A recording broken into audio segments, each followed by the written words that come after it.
પછી મેં તમને થિયરી એક એ બતાવું છું કે એક આપણે લગાવીએ બ્લેન્ડર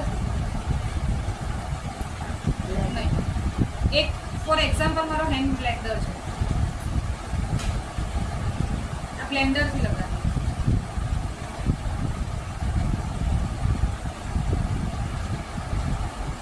તો આનાથી આ ખોલા ને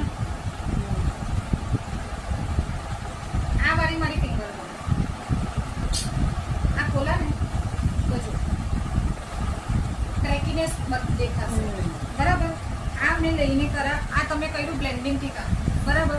આ એક આપણે કામ કર્યું બ્રશથી, આ બ્રશ છે, આને બ્રશથી કરે તો ફેર પડે ને. આવા મારા જે ઓપન પોસ્ટ પર કામ કરવાનું છે તો બ્રશથી જ કરવાનું, મેચ થઈ જાય. મેચવીને આ તમે જો પહેલા જે કરેલું હતું તે ઓપન ફોલ્ડર્સ ઓપન કરી રહી નથી તો એની અંદર ફાઉન્ડેશન નહીં ઘૂસેલું હતું. પહેલામાં આ બ્રશથી આપણે લોકોએ કર્યું, બ્રશને પછાડીથી હંમેશા પકડવાનું એકદમ લાઇટ વેમાં, અને આ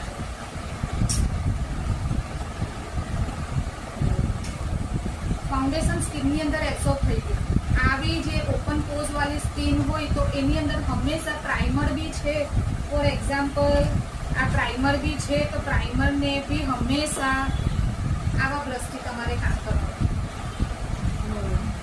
બ્રશથી જ કામ કરવાનું. ઓપન પોઝની અંદર મેક્સિમમ જે ઓપન પોઝની જગ્યા છે એટલી જગ્યા પર તો તમારે એનાથી જ કરવાનું.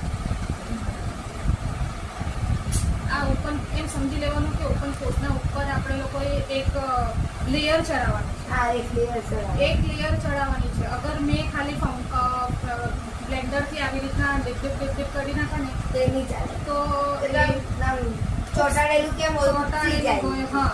અને એ જ કામ મેં આનાથી કરા, આનાથી પણ કરવાની એક ટેકનિક.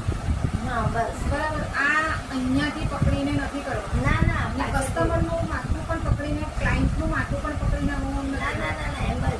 આ પછાડીથી પ્લસ આપણે પકડું એકદમ. એટલે મારે એની એક તૈયારી આવી.